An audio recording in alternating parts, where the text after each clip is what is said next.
君のペースについていけるか心配してくれてるの？大丈夫だよ。銀月の庭で毎日ずっと散歩してたから。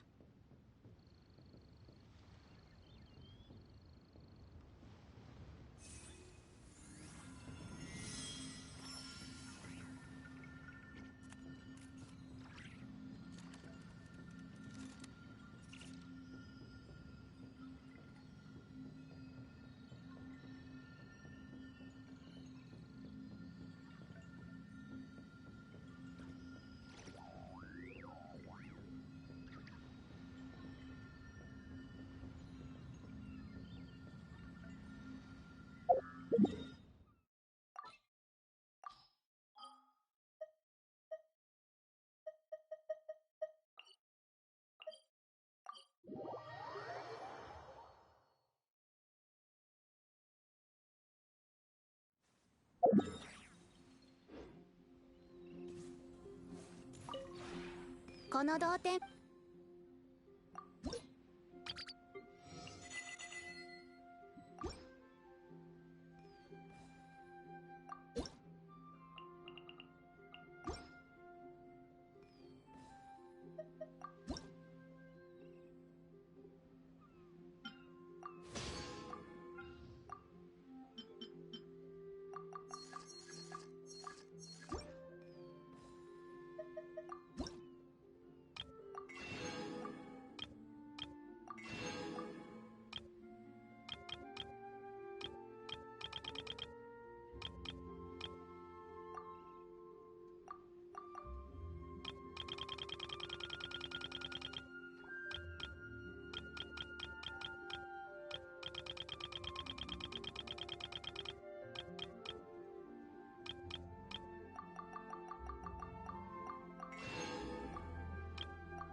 同点についてのこの同点。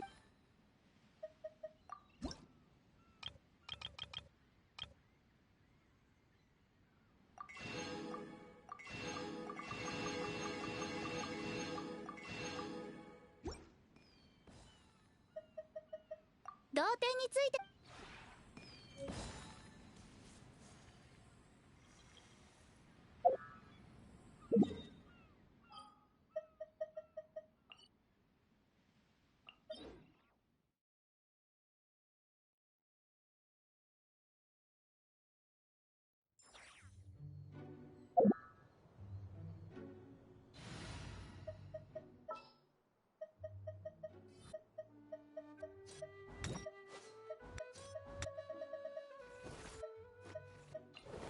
任せてくれ。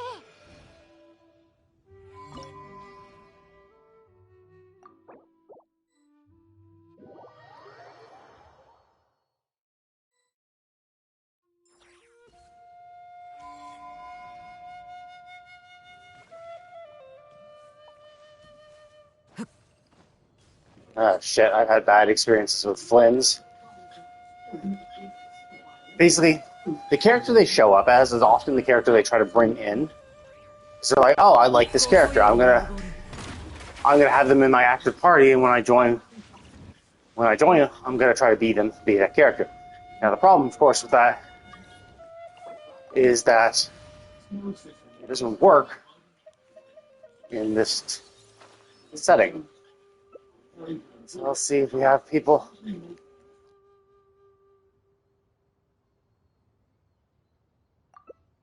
Oh, okay, cool. So we did swap. Yeah, last week it was tough because we had a Flynn's who was like, "No, it's fine. I can be Flynn's." It's like, no, you can't. There's a mechanic in this world that requires us to be able to freeze them. And if you're wasting our cryo and hydro reactions with your electro reaction, then we can get fucked. You know. So it's generally not good to have a.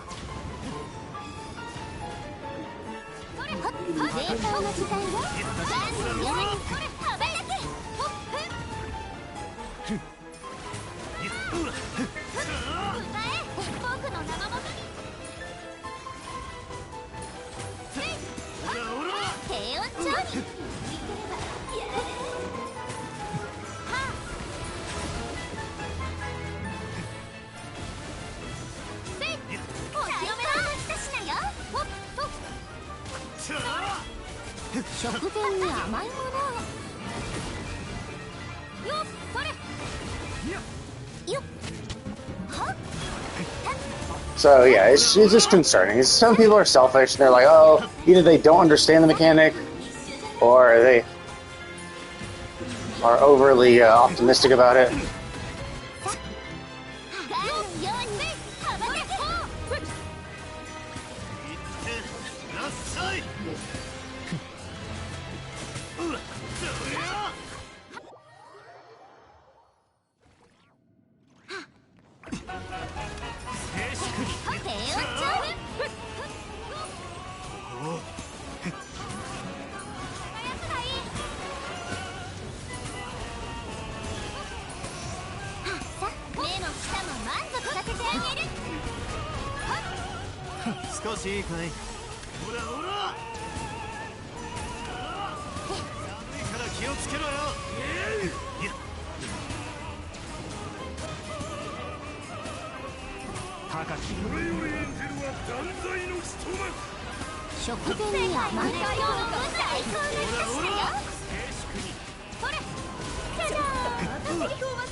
Yeah, so generally, like, I just dislike it when you get these people who are like, I'm going to be selfish. You know? I want to be my character. Like, you're playing co-op. Could you, like, please cooperate? Like, could you please pick a character that synergizes well with the team? Like, it's just generally what you should do, right? So it is annoying when you get selfish people who are like, no, I want to be this character. It's like, fine. Then this is not the fight for that character, right? Especially this one. This one is by far the most party restrictive one of all. It's like, no, you have to be a freeze team. You just have to. You need to be able to freeze the king. And to be fair, we actually did bypass that phase because we were able to kill the king quickly enough. I mean, not even just kill the king quickly enough. We were able to kill the king during the phase where he had to be frozen. So like, but that's so incredibly rare to do. Like that you're able to that everyone focused on the king enough so he's low enough health that you can actually burn him down during like right when that phase is going on. The odds of actually having that happen is so small. So like this is not something you should rely on to be like, yeah, sure, we'll just do that every single time. It's like no. Chances are everyone's not going to attack the same enemy at the same time. So you're not going to be able to do that. So generally, it's just like, yeah, you should be like, hey, you like this character, that's fine. But like, if no one else in the team suits that character, please swap the character. Or if the fight itself is just not suitable for that character, please swap. You know? It's just that simple.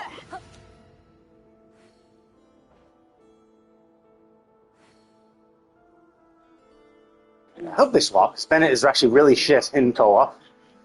Placing a field on the ground where everyone has to stay on. No, Skirk is about. Well, I mean, that's. Okay, Skirk would be okay, I guess. Oh, okay, this would be a good team.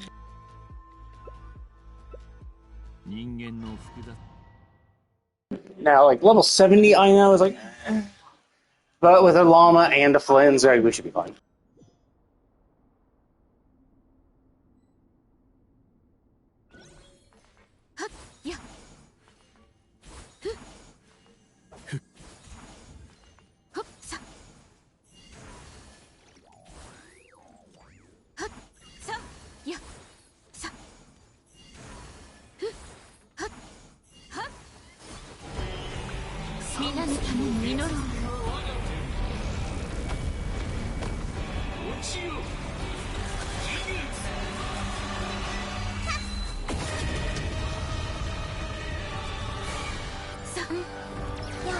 地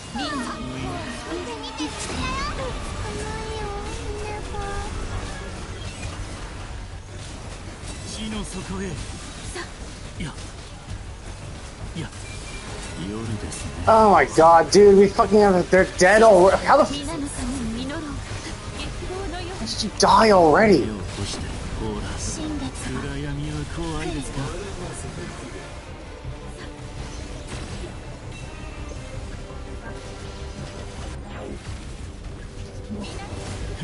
いやさや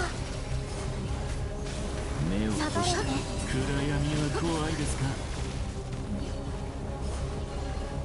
ほら、暗闇は怖いですか。 Yeah. 目を閉して。産地よ輝け。静かに地の底へ。目を閉して。そうにし永遠なる清風の祝福を。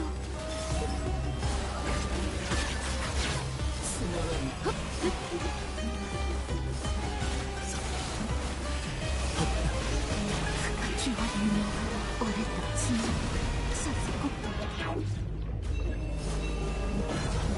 流れて今宵月を捧ぐ。ほら、目を閉して。さいやや生きて。ほら、夜ですね。さ There you go.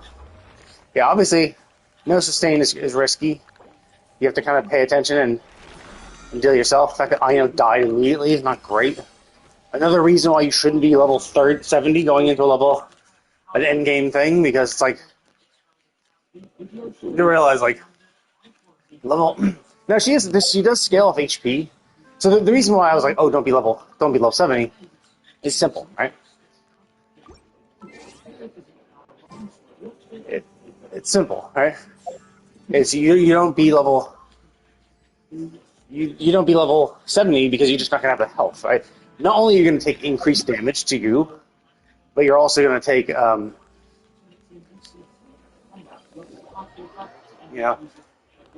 gonna take increased damage for one.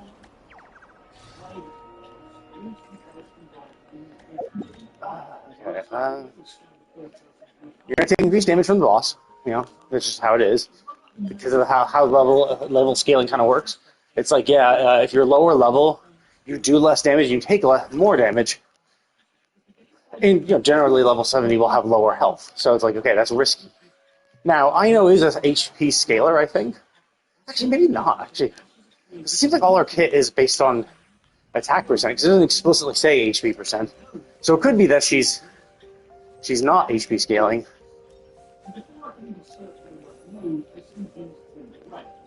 Typically Hydro are, but I think she might actually be attack scaling, so maybe they didn't have her built for attack, or didn't have her built for HP.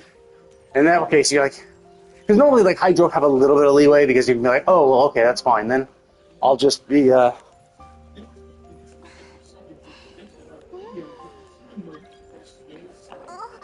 wait.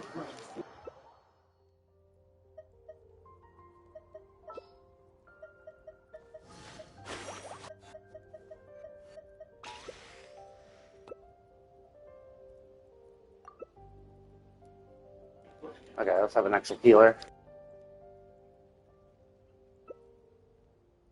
Yeah, realistically, Bennett is absolutely dog shit in this game. In co-op, there's pretty much no fight that actually benefits from having Bennett, especially in co-op. Bennett is really bad in co-op.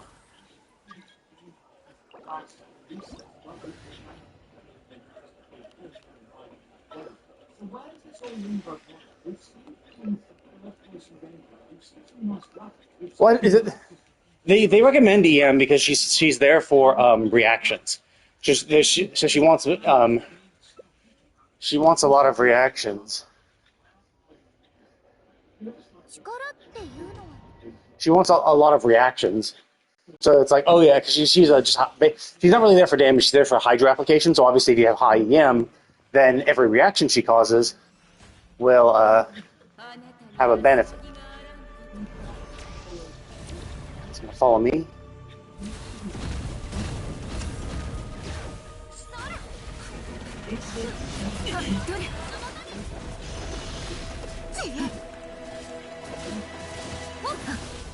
So that's why you build EM. There you go. Yeah, I was waiting for that to happen just before doing the heal.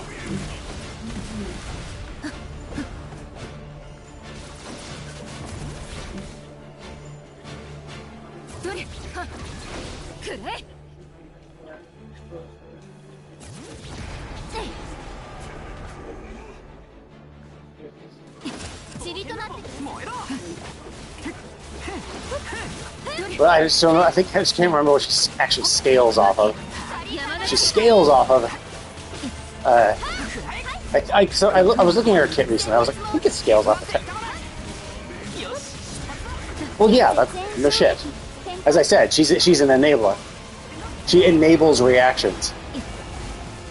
She's a hydro applicator. So if you increase her EM a lot, get out of the fucking way. Don't fucking take damage. Fucking idiots.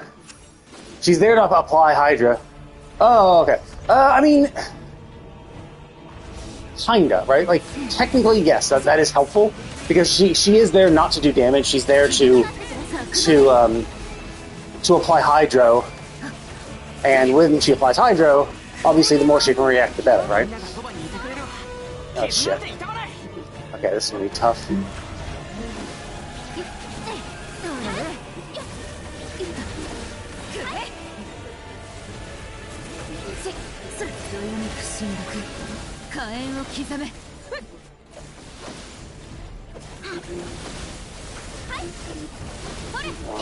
Run. Yeah, that's why Bennett sucks. Is because he can't do a lot of fucking reactions. He only does one reaction every 3 seconds when he does his skill. Or he can do his burst, and then you can do a reaction only within that burst, or elemental. But, yeah, I think I know is either EM or ER.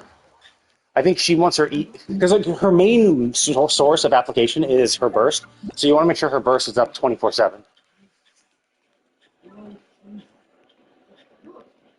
And because she doesn't scale at all, so I think so my guess would be that she scales off her. Let's see, what do they recommend? It's kind of split. Most people go EM because, yeah, again, she is just there to use her burst to do a shitload of Hydra application, and then the higher EM she has, the more damage the reactions do. So she's a reaction enabler, so usually you're going to go EM. Yeah, even for this, it's kind of split with Hydra damage, which is like, really? Hydra damage? Really? Like, because her damage is shit. Like, she's not there for damage. I would expect her to be like, oh, EM on both of these, maybe. Or maybe the people who did energy ER on this went EM on this. So energy regen on this, and elemental mastery on this one. Because it's about 30% EM here, 30% ER here. So maybe that's what people do. But realistically, Hydra, I mean, I have her on Hydra damage because it's just on set, so, you know, whatever. But the thing is that from her talents, it looks like all her skills scale off her attack, which is unusual for Hydra. Hydra usually doesn't scale off attack. Oh, yeah, and look at this. So her burst increases damage based on her elemental mastery, so EM seems to be the better thing. So I'm surprised people just don't go EM for both, because not only would that... I mean, I have her stacked for EM, too. You know? 573, I gave her an EM weapon. And this weapon also increases her EM again, even more. When she does a reaction, she gets 120 bonus EM. So she'll get basically 700 EM. So she's like pretty stacked. But as you can see, because of that, her HP is low. That's why when that guy comes in with a level 70 Ino, you're just like, really? Like, even at level 80, 18,000 is not a lot, especially when you're going to be taking increased damage from every hit, the way level scaling works. But yeah, I mean, like, that's the thing. She's not really there for damage. That's why this one's kind of weird. This one's kind of weird, because you're like, really?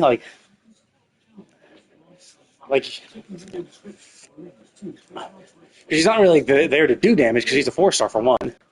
She's kind of like Xingqiu in that sense, is that they're not really there for damage. They're there for the application. They're there for the Hydro application. Xingqiu provides really good Hydro application with his swords. She provides really good Hyper application with her Evolve because it lasts for a while. You know, the duration lasts slightly longer than its CD, so you can basically have 100% uptime if you have a good enough ER. And that's why most people go probably ER. Well, that's why some people go ER for the Sands, because they want to keep her burst up 24/7. So I'd have to like run her in I'd have to actually like test her and run her in teams and stuff to see if 150 is enough. Because I actually think I had her with a different Sand. I think I had her with a ER Sand or something, or an ER something, or like this one maybe. And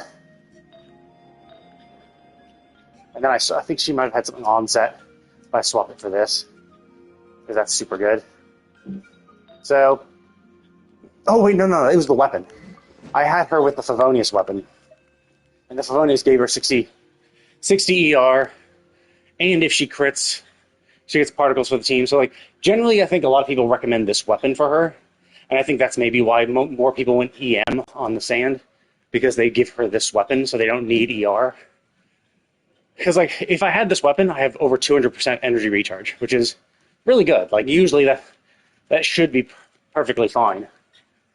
But I would lose a lot of elemental mastery, because this gives 165. This gives 165, and then an additional 120 once you cause any sort of lunar reaction. Actually, not even lunar reaction, even normal reactions. Because you can do electrocharge, bloom, crystallize, or the lunar version of them. And she gets an extra 120 EM, which is great. And also, she restores 24 energy for that. You know? Which is like half her energy cost. You know, when you look at this, her energy cost is 50. Which means this weapon gets half of that, pretty much. Like, obviously, like 1 point less than half, but still, pretty much half. Plus, I think that energy still counts toward, like, still gets modified by our energy recharge, I think. Or I don't know, maybe this only works on particles. Yeah, because like this says energy regenerated with each enemy energy particle. So maybe the bonus from the weapon doesn't come back in the form of particles. It just goes directly to her. But even still, that means all she needs is 26 energy, and she gets a 50% bonus from all particles. So it's like, in a single rotation, can she get 26 energy with 50% energy recharge? Probably, honestly, I would think. Maybe. So I think this is better for her, but again, I'm not like 100% sure. And realistically, this could be better too. I could get a better Hydro Globlet. But the problem is everything else is shit. Like, it could go attack percent. But realistically, EM would also be a pretty good one to get as well. If I can get another 187 added on top of that, to get 750. Well, actually 760, really.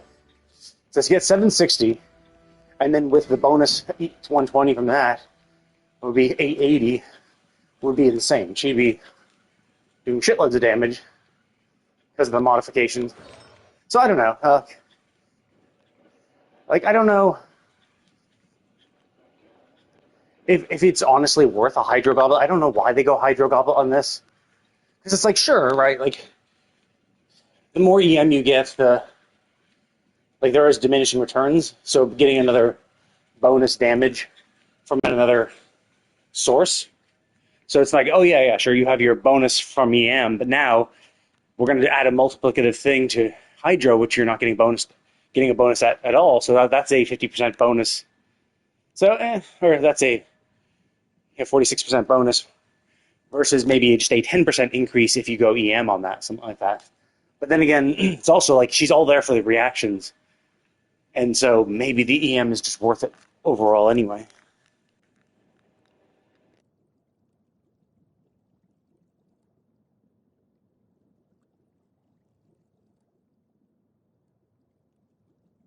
It's hard to tell. Like I'm not super into the nitty gritty of this, so maybe it's worthwhile, maybe not. Either way, I think this is fine for her. Generally, that's kind of what I do. I aim for good enough.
Yeah, I have to swap to that because no sustain means we're 100% dead. We cannot have no healer against our Latino.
実月が終焉を迎え、君に捧げよう。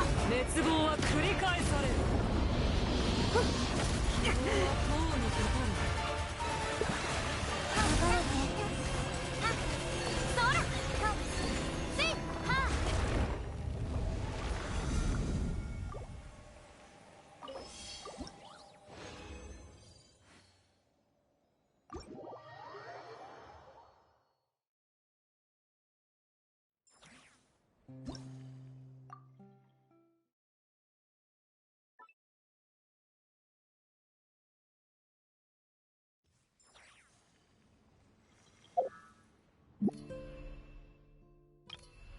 Let me just do this real quick before I forget.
Okay, cool. Just want to make sure I did that before I did anything else.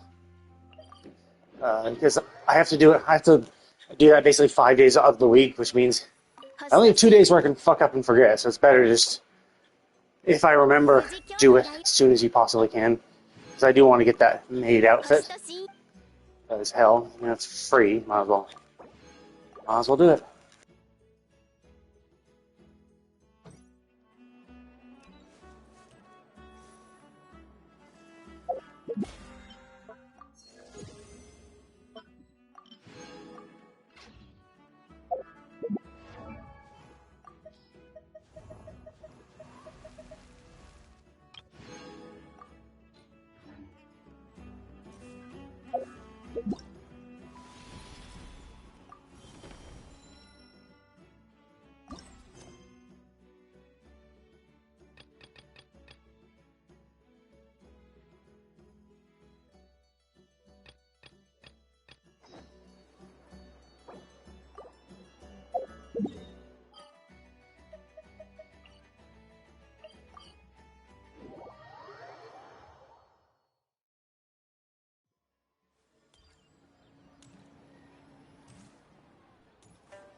たっ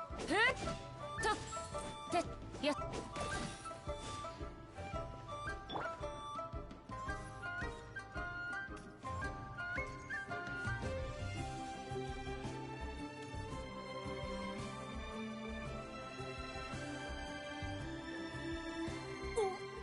おお、やれやれ。ね、すごいでしょ。楽しそうだな。何してるんだ？あ、旅人とパイモン。ちょうどよかった。いいもの見せてあげる。なんだなんだ？なんだこれ。月が黒くなってるぞ。カエルにでも食べられちゃったのか？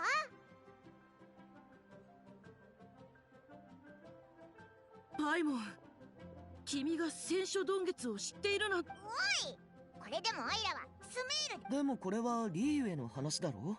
知識に国境なんてないぞ。パイモン、その通り。でもこの黒くて丸いのはどう見ても旅人ってナドくらいに言ってたんでしょ。あそこの人たちって月の神を崇拝、月の神を信仰する場所でも天体の現象？大師匠もそんなこと言ってたかも。聖書ど具体的にはどういう意味なんだろう。災いの予兆だったりするのかい？違和感？ふーん。でもこの月は真ん中からかけ始めてる。ならやっぱり何か不吉なことを表している Well, の the か。 stupid thing is, it usually starts from the edge. It's like, well, yes, usually it starts from the edge, but all you have here is a picture. What if it started from the edge and they just took a picture when it covered the moon? But regardless, lunar eclipses usually completely eclipse the moon. So having, because like they usually, because the sun is much, or no, because the world is much bigger than the moon, and the whole point, a lunar eclipse is when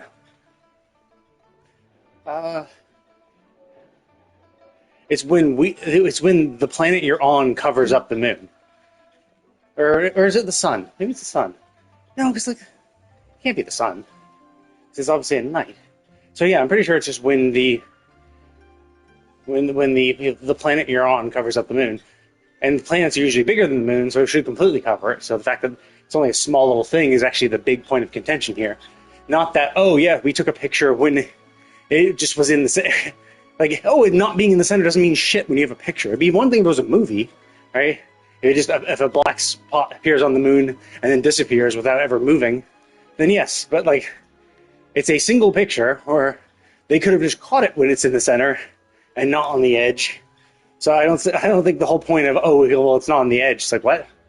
That's not really, doesn't really matter. It's not really an actual argument against this. そうとは限らないだろ。万民堂にいたちょっと様子の変なお客さんが置いて。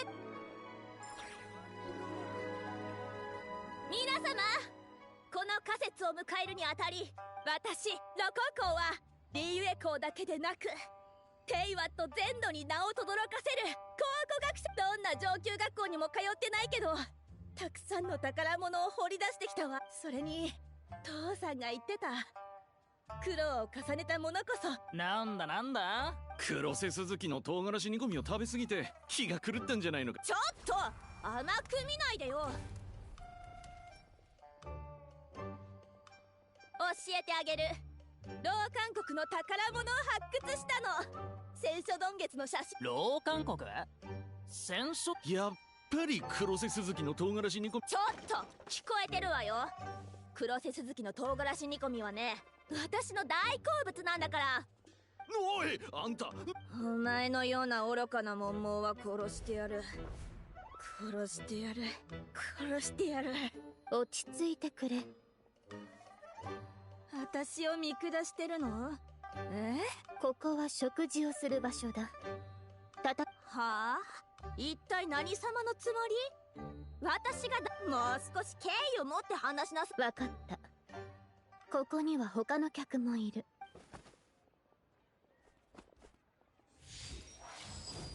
どうなった？仕方ないの。その後どこからか取り出したシャベルを振り回してテーブルをひっくり返して How was that in any way Shenhe starting the fight, right? She was clearly the aggressive one, and she's clearly the one who lunged at Shenhe. Shenhe only brought out her talisman after she started running. それで仕方なく彼女を取り押さえて総務士に連れ。おばさんがいなきゃ危なかったな。そうなの。後でお店の片付けをしてたらこの写真を。戦書曇月の写真を撮ったっていうのは。でも聞いてるだけでも様子がおかしい。パイモンの言う通りだよね。もしかしたら何か不浄なものに取りつかれてるんだったりして。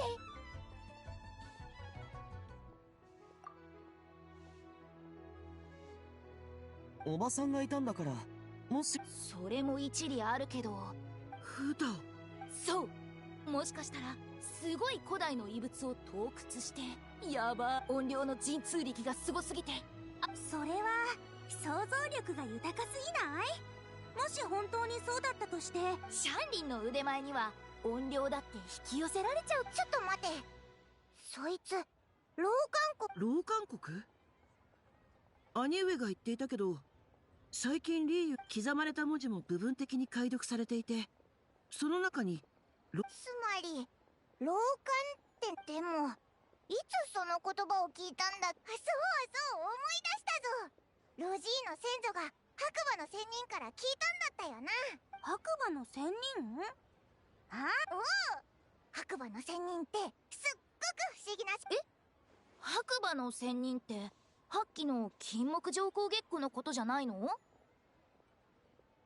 フータオ、君がそう信じているだけで、警察層のお年寄りの話では、魔人戦争の頃、聖戦から陳玉の谷では、この仙人は時の娘であったとされていて、より古い時代に活躍していたと考えられているんだ。Interesting. Istaroth's daughter. Could be true. It's hard to tell because we don't really know what an Adeptus is. So, like, was she just mistaken as an Adeptus because that's just, what long-lived people in this area are like, especially ones who can transform into animals? They just assumed, oh, she's an Adeptus? Or is she like an angel? Like a Sele, and she could be Istaroth's daughter then, I guess. Because I thought the angels are the servants of the heavenly principles. So, it could be that, yeah, she was an angel like Nicole, only because she went to Liyue, or she was assigned to Liyue, people just regarded her as an Adeptus instead. 一方で、古い文献や今回出土した古代遺物によると、だから僕たちは難しいよ。結論だけ教えて。残念だけど、まだ物知りな旅人に聞いてみたらどうだ。こいつも知らないんだってさ。だからなんだ、勝利さんを探してたんだ。勝利さんなら林道さん。骨董ってさっき行明が話してたような文化的価値のあるものの展示会。じゃあそれまでどうする？とりあえず総務士に行くんだったらついでにこの落とし物だし返してあげないとね。それに今すぐ出発しよう。ああ、そうそう、言い忘れてた。時間があったら一緒にご飯食べに来てね。ああ、約束だ。あ、ふと思ったんだけど。偽物？つまり超運冴えてるね。そこまで考えつかない。じゃあ今夜その場所。異議なし。家に帰るのが遅くなる。ちょっとそんな顔しないでよ、行明坊ちゃま。こんなのいい考えだね。へえ、私をはめようって言うんだ。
ライアンさん、おじい様もそう。うん。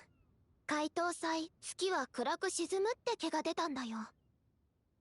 天正占いはおじいちゃんの得意分野じゃないけど、本家のおじいさんたちと話し合った結果も大体同じだった。ええ、他の情報ともおおむね一致してるわ。それってこの前起きたっていう伝説の戦士。そう、そうだったんだ。噂じゃないわ。でも今はもっと重要な問題が。今は楽観的でいなさい。出土品の研究は進められ、万民堂の一件以外には今のところ月に。強行国生ライアン、大丈夫。あ、旅人とパイも久しぶり。解凍祭を祝して。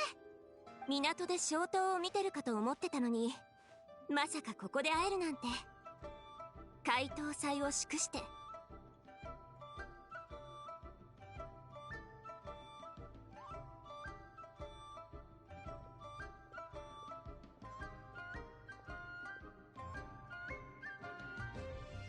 玉境内に来たってことは何か重大な。お祭りの日に用がな。もちろん冗談よ。あ、そうそう。みんなさっき月が欠けちゃってる。これが戦書曇月？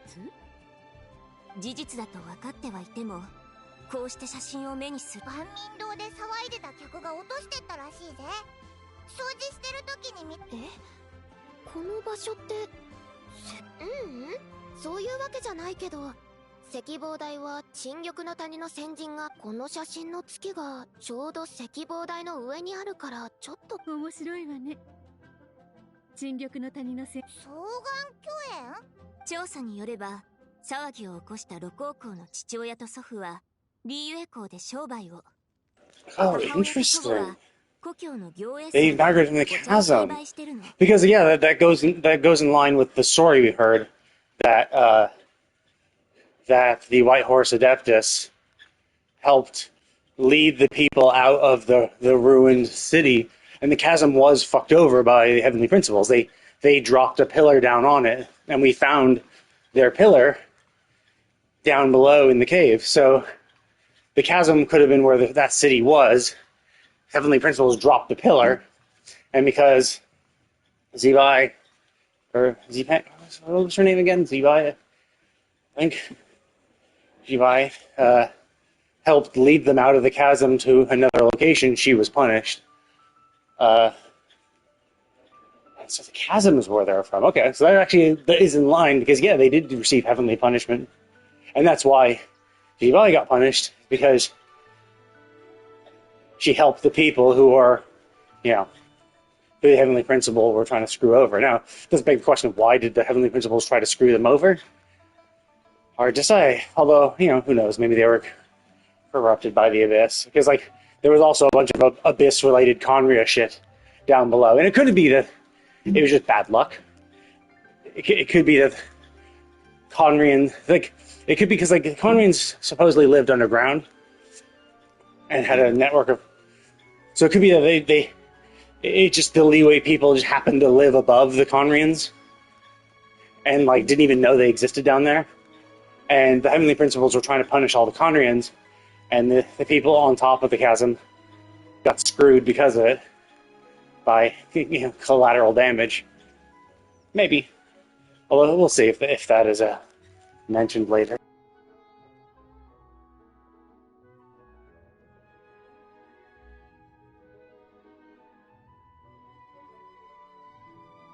先日彼女は行営層を離れて騎山庁が支援する民間、彼らはその遺物を非故郷に預け、だから考古招待にいた時に。これではっきりしたわね。彼女は双眼鏡園だけでなく、双眼鏡園に石棒台か。精神状態があまり良くなかったから、せっかく情報を持ってきてくれたから、じゃあ先に失礼するわね。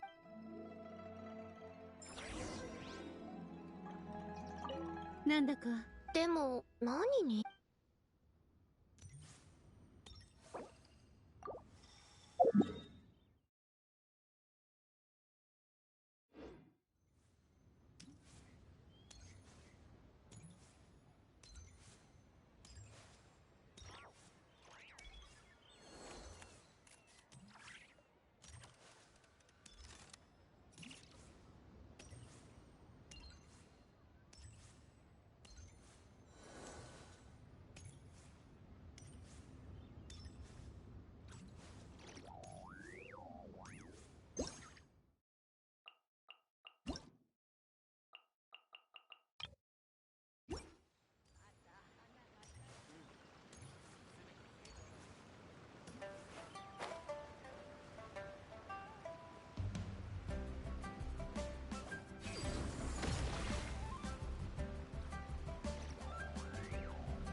Maybe Chi-Chi's locked behind this quest.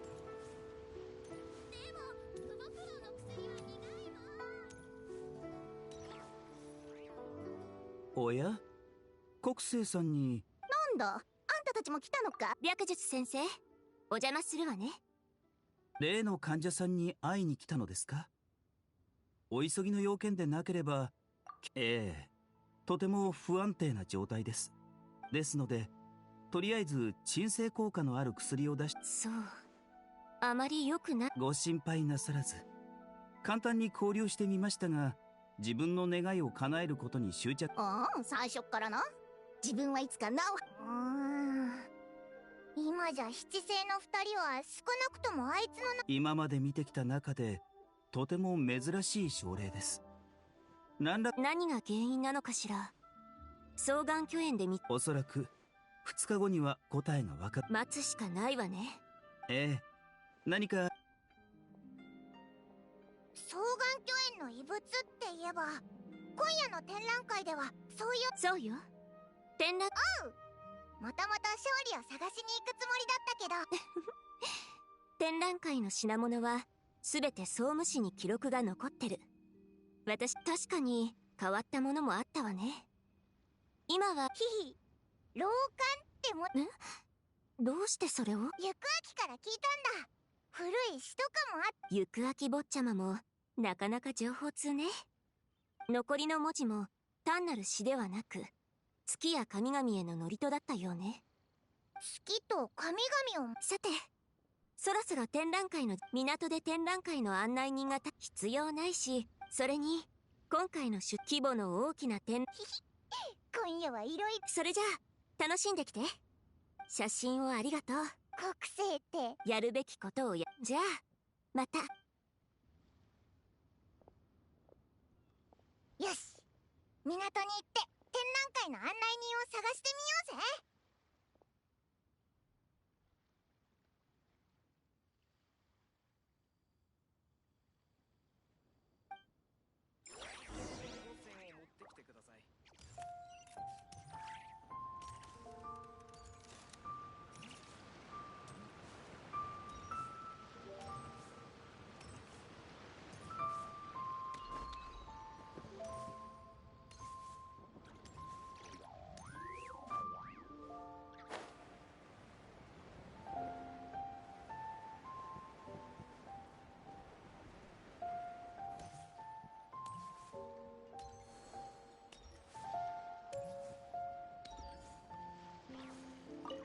展覧会にお越しのお客様ですか。どうぞ。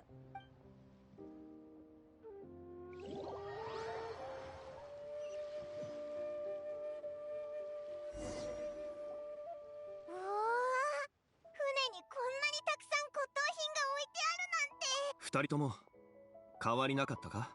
噂をすれば影ってやつだな別にわざわざ秘密にすることないだろ。毎日楽しく暮らしてるだけじゃないのか。よう、旅人とチビじゃないか。こんばんは。お久しぶりですね、お二人とも。北斗と運金じゃないか。はい、とても古いものだと伺い、陽子もそう言ってたから私も見に来たんだけど、私はただの武人だ。展覧会を見たぐらいでそんなご謙遜は。南十字戦隊の棟梁というそれにそう言っておきながら結局来てる。なんたって陽子は天中園だからお前ってそんなこと。あくまでも展覧会だが、気に入った品物があれば持ち主と値段の交渉ができ。買うこともできるのか。その通りだ。今回の展覧会は貴国居が主催だが、まずは展示品を見て回り。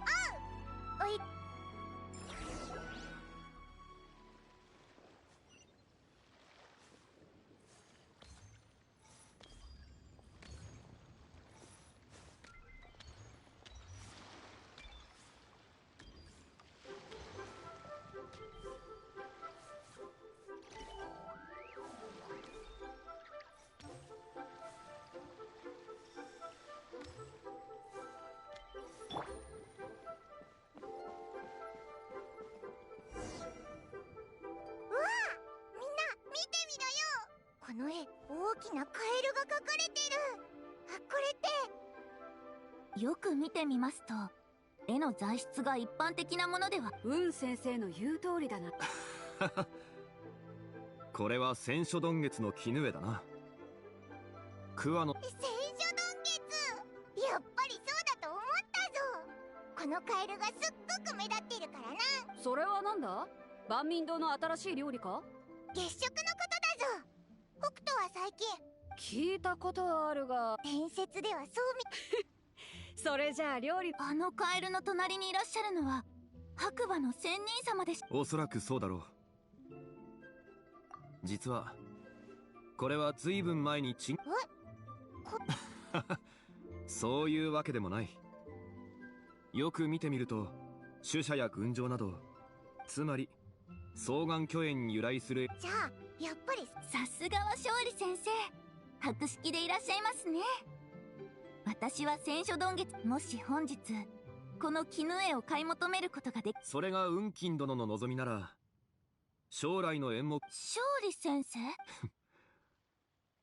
俺が。なるほど、勝利は自分の収蔵ですが、それはいけません。私、それはちょっと違うんじゃないか。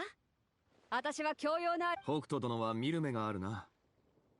この絹絵は俺が持ってだが雲金殿の手に渡れば新しい芝居ですが、いつ書き上げられるかわかります。雲金殿、実を言うとこの絹絵は贋作だったのか。模写の作品ですか。勝利先生がこれほど絵画に勝利先生は本当に過分なお言葉だ。雲金殿、勝利のやつ、勝利先生のご好意。ああ、先生がいい収穫を手にしたの見てたら少しうずうずしてきたな。もうちょっ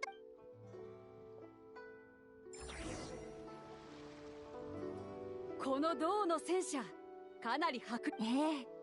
何か物が。勝利、これは林老殿に聞いたところ上部に銅製の点が。こいつは今から何百。人は現在の物差しで過去も未来も測ろうとする。100年1000年あるいはそれ以上のその時代の人々も。そいつはいいな。北斗船長はこの戦車が随分お気に召したよね。お、貴故郷の天守林老じゃないか。これも皆さんと勝利先生のおかげ。あなたが目をつけたこの戦車だけど、紀山町が支援する考古商隊が見つけたものよ。9000万モラ。うん。高くない？パイモンさん、もし何千年も食べ続けられたら9000万なんて安すぎ。でも勝利先北斗は勝利のことを信頼しすぎだぞ。林老、これをいただこう。代金の支払い。船長は本当に豪快ね。直接玉境内に送ってもらえるか。あの天地園に見せてやるんだ。本当に。よし、これで私も先生も収穫ありだな。金のことなら気にするな。私に任せてくれ。北斗殿のご好意はありがたいが。なるほど。ならこちらへどうぞ。旅人とパイモン。また高くない骨董品とかじゃない。パイモンさん、これまで勝利先生は招かれる側でしたから。そうだ。後で一杯やりに市長整合まで。よし。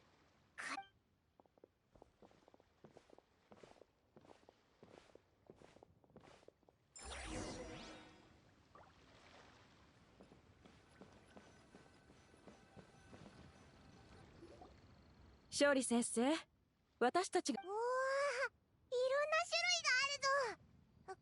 礼儀玉だ。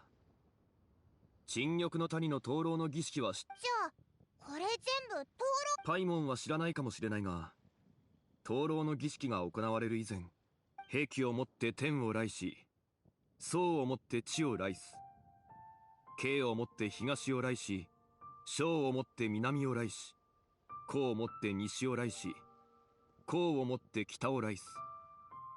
これぞ玉の六騎なり。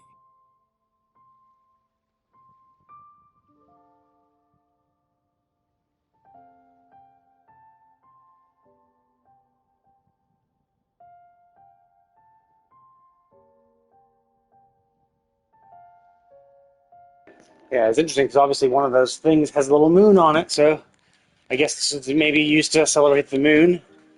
And then, interesting, yeah, celebrating all directions. So I was going to say, like, oh, celebrating the south because that's where they came from, the chasm, but then they were also like the east. I'm like, huh. Like, there's really nothing directly to the east of Chenyu Vale because the Liyue Harbor is more southeast.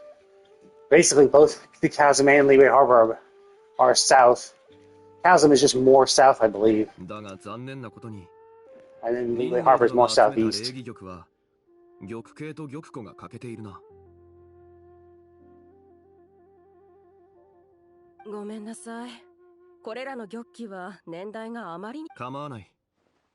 欲しいもの。あら、その割れた玉譜？これはある個人の品だ。個人？勝利戦。Oh, interesting. So because they did say that the White Horse Adeptus helped Zhongli, so maybe this was hers? Or this was a token that was used to honor her? And so the friend he's mentioning is the White Horse Adeptus, perhaps? 数千年もの間、天の月がこのような姿を。幻月？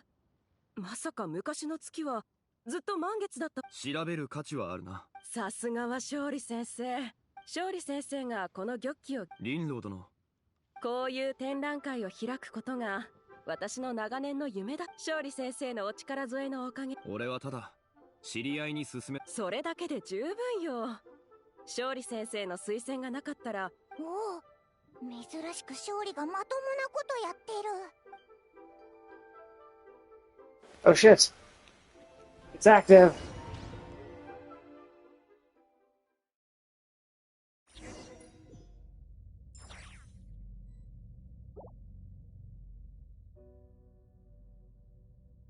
Oh, are we going to the prison where she is? Are we going to break her out?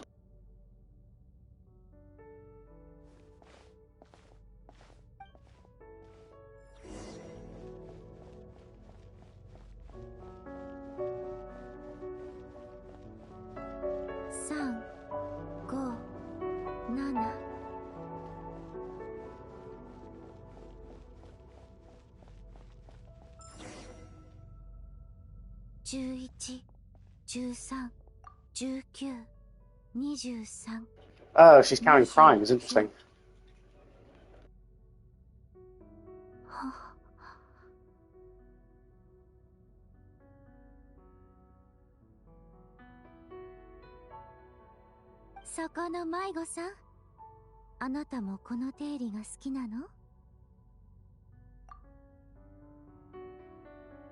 She's pretty hot. あなたの心の中にも彼らと同じような孤独を見たような気がする。私？月影？それか時の夢？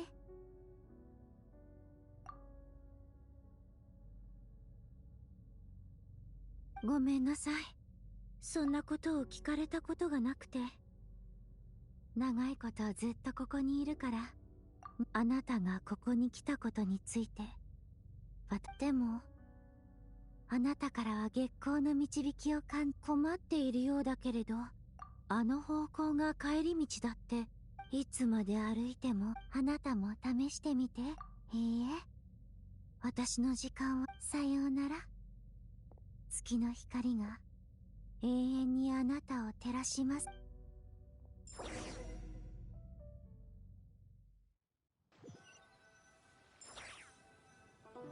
Yeah, so presumably the only reason we were able to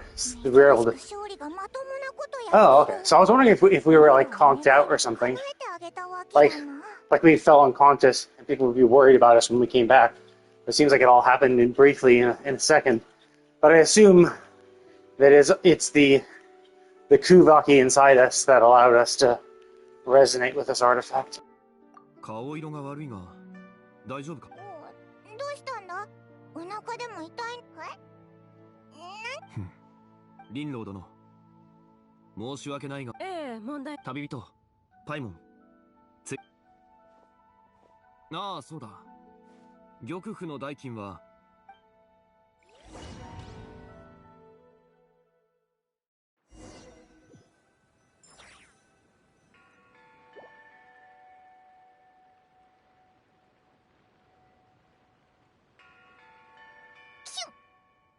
おやおや、こんなよ。あなたのところの家系じゃない？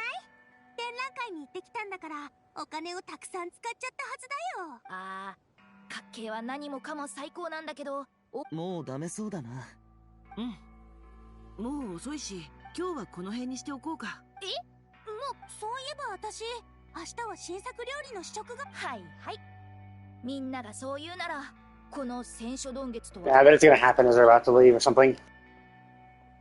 So the question is, does it happen while they notice it?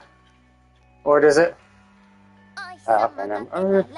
Okay, it seems like they're gonna notice. This is a setup for them to notice.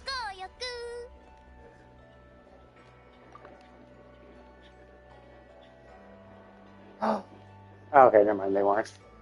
It was too foggy anyway.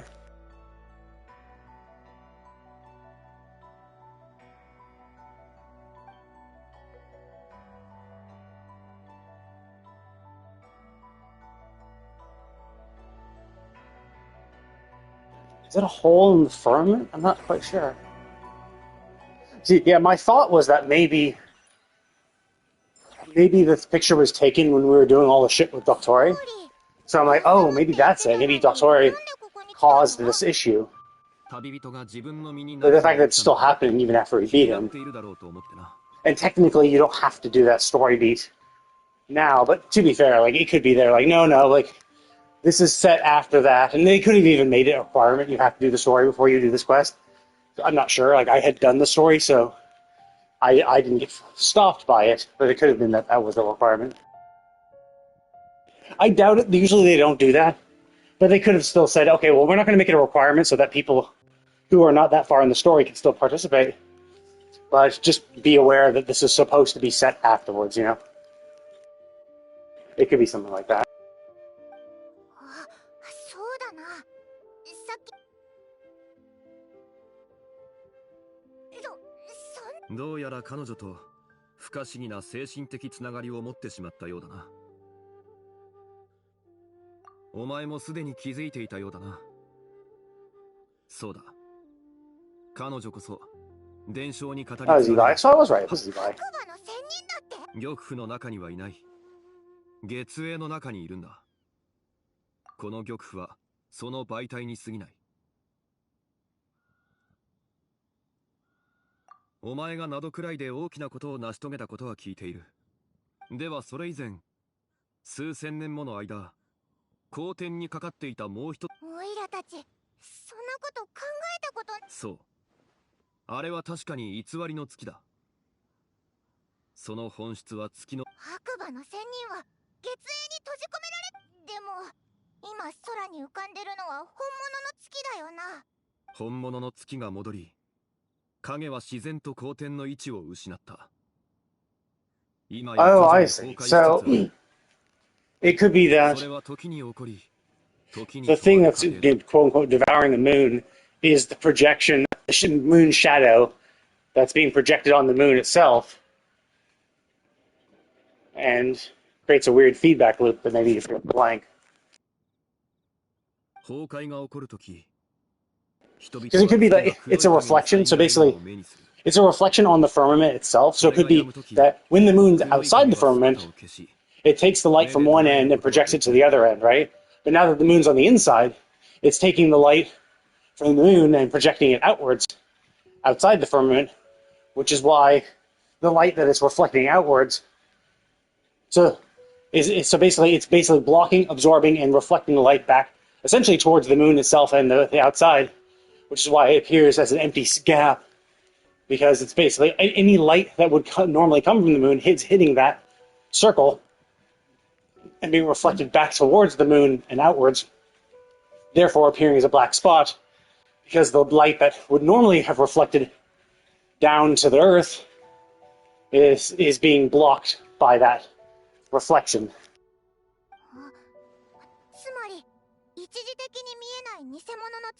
So But if he says it's being disintegrated, that means she's going to be released all on her own then? その通りだ。そうだったのか。俺の推測では、人の願いが崩壊の引き金になっている。先ほどお前に異変が起きたのも、もしかして伝説は本当だったのか。ならオイラたちがもっとたくさん願いを込めれば。いや、むしろ逆だ。果てしない。なんでそんなことに。そのように責任を感じる必要はない。それもまた脱出するきっかけになる。それこそ今夜お前を招いた理由だ。ただお前に助力を乞いたい。俺はこれまで Yeah, like they're inextricably bound, but maybe we can unbind them. Or maybe the reason why it's disintegrating is because it's up in the sky. Maybe if we like are able to condense it down. So either A, find a way to unbind them and extract her, or B, find a way to change their reflection in such a way that allows her to get free, or allows it to coexist with her in a real form. お前は無限の世界を渡る旅人。お前の運命はこの世界の運命と深く絡み合うべきではない。それがお前の考えか。では最初の秘密を教えよう。紫伯はすでに死んでいる。月影に潜む。 Yeah, I suppose I think we all have or I think immortals have like seven. Or I think for like the Wuxia, like path of immortality, you have like 7 selves. You have 3 and 4. I forget what they were. So I guess the 3 are the deadly selves, and then there's like 4. It's like 4 virtues or something like that. I don't know, something weird. But like your soul has like 7 parts. Is the whole thing. 落ち着け、パイモン。三指神は本来リーウェの修行者たちの間では一つの訪問とされており、三子を断ち切ることで正常なる神我を見出す。彼女が死を迎える直前、その砕けた魂の根源は固定され、それぞれ三指神の体内に収められた。その3つの魂の根源を取り戻すことができれば、彼女を移し、つまり前提として三指神から砕けた魂の根源を取り戻す。そうだ、実は彼女は紫伯の上司神で、名を死去という。紫伯の死後、月影、彼女の体内に宿る魂の根源は天根、またの名を太閤。つまり彼女こそ紫伯の本質に最も近い存在と言える。死去に関しては月影に囚われているため、俺たちは何もできない。2人目は中指神、その名を七と言い、紫伯、彼女の体内に宿る魂の根源は地根、別名壮霊。双眼巨炎か。いや、先ほど展覧会にあった聖玉の車に、彼女は蒼月の帰還によって目覚め、あの古代遺物と共に現れ。なるほどな。ああ、つまり最後の下死神は名を死脚という。その体内に宿る霊魂。1000年前の魔人戦争で彼女は俺に力を貸してくれた。その後、 Oh, interesting. So it wasn't the full self even then, because like the Arkham War was also shitloads of time ago, right? So it's hard to say. And like, if the Heavenly Principles fucked over the chasm, presumably that was 500 years ago, right? When they threw down the pillar, like one would assume that they were doing this to fuck over the Conrians, and that was happening 500 years ago. But the Arkham War happened thousands of years ago. You know, started thousands of years ago and ended like a 1,000 or so years ago as well. So it's like the Arkham War happened long before the Conrians got screwed over, I think. Well, like, yeah, long before the Conrians got screwed over. So like, wouldn't she have been complete at that point?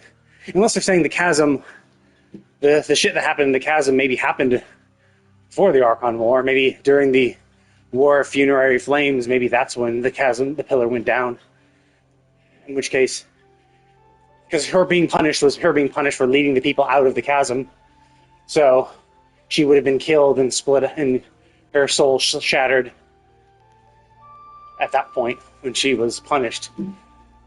Still, it's kind of weird because we saw the pillar there.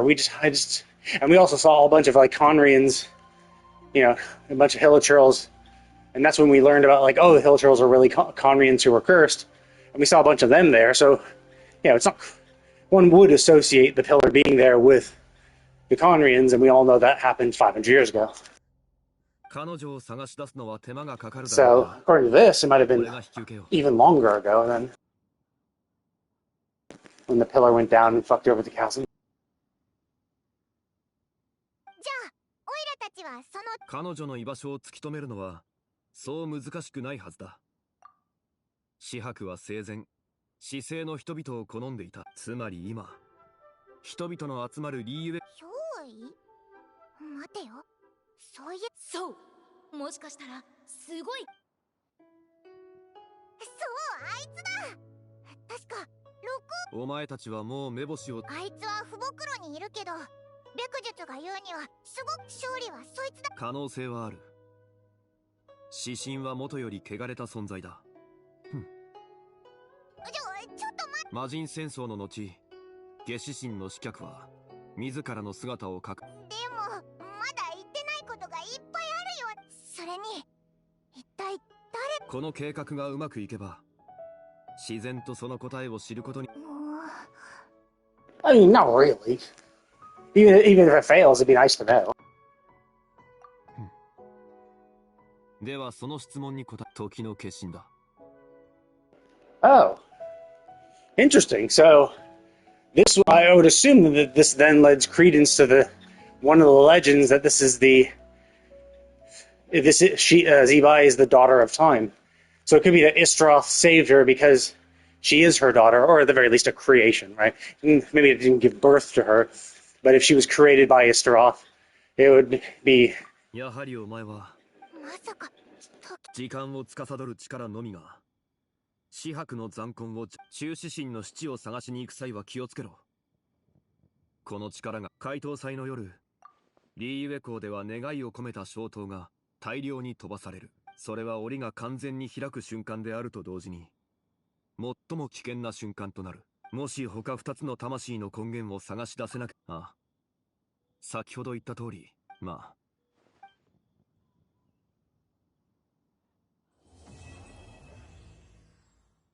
That's pretty cool. I know this is so cool. Like, it relates to like Istroth. It relates to all these beings and all that shit. And it's still like, it really, it relates to the gods. It relates to all this history, all this lore. And this is just a seasonal quest. This is just a random seasonal quest that will disappear once this patch is over. Which, I mean, does suck for the people who miss it, right? The people who maybe only get into Genshin when the game's over, right? Like, they're like, oh, cool, this is going to be the last patch, this is going to be the last world, and maybe a bunch of people are going to all, like, join, right? A bunch of people are all going to be like, oh, shit, this is the last patch? Shit, I better, now's a good time for me to play. I can just play from start to finish, and by the time I get to the last area and all that stuff, they should have released the final patch for that type thing, right? So there will be the people who'll be like, oh, cool, this is the culmination of the Genshin Impact story. Let me, I could easily see an influx of new players, for that. So be like, oh, cool, now that the game's, entire story is going to be out within the year, now is a great time to start, so I could work through the story in one solid chunk, where I can just, go through it all live. But if you do that, you'll definitely miss all this shit, right? You'll miss this little bit of Istroth stuff, right? Because none of these quests ever come back again. There's no way to replay this quest. So if you miss this, you're kind of fucked, and you'll not know this knowledge. So you'd actually have to watch Genshin lore videos to find out more information about this stuff. To be like, oh yeah. So, which is cool and also kind of sucky. I mean, it's good because it's wow, even in these random patch, even in these random patch events, there's still some really interesting, there's still some really interesting things, right? But anyway, I'm gonna go ahead and call it. I've been walking for way too long, so I'm gonna chill and I will be back on later today. I'll probably go into Enfield. I think I'll do Leviathan's quest, Levitane's quest, because I am curious how long these kind of character quests take and kind of what the general outline of them are to see if they're conducive for while streaming anyway. If they're conducive to doing walking, like to doing my walk while it happens, because it could be that it's just like it's really combat oriented, or it could be elements to it that are just not really conducive to doing it while I'm walking. I think it'll be fine, but I'm not 100% sure because like I've never done a single one of them. So I'll do Levitane's quest after work, and we'll see how that shakes out. And then after Levitane's quest, I'll just start doing all the other side quests as well. Like I think I've done all the Wu Ling side quests, so the only thing left to do is actual just proper exploration. And I think I'll actually put a pin in that. The reason why I was like, oh, I'll do it. I'll do Wu Ling first because I was like, well, Wu Ling has all the new resources. But now that I've explored all the map, like I've actually been to all portions of the map, there's no real rush because I know where everything is now. Before, I was like, oh, I want to explore just in case I'm missing something, in case I'm missing a chunk of the zone that maybe has some resource that I really would want. And now that I've fully explored it, the map is fully uncovered. It's like, okay, I know where everything is. So it's not a huge rush to actually make sure I explore and kill everything. So I can go back and do go back to Valley 4 and do all the quests there and stuff. So anyway, I'm going to go ahead and call it. Thank you all for watching, and I will see you all next time.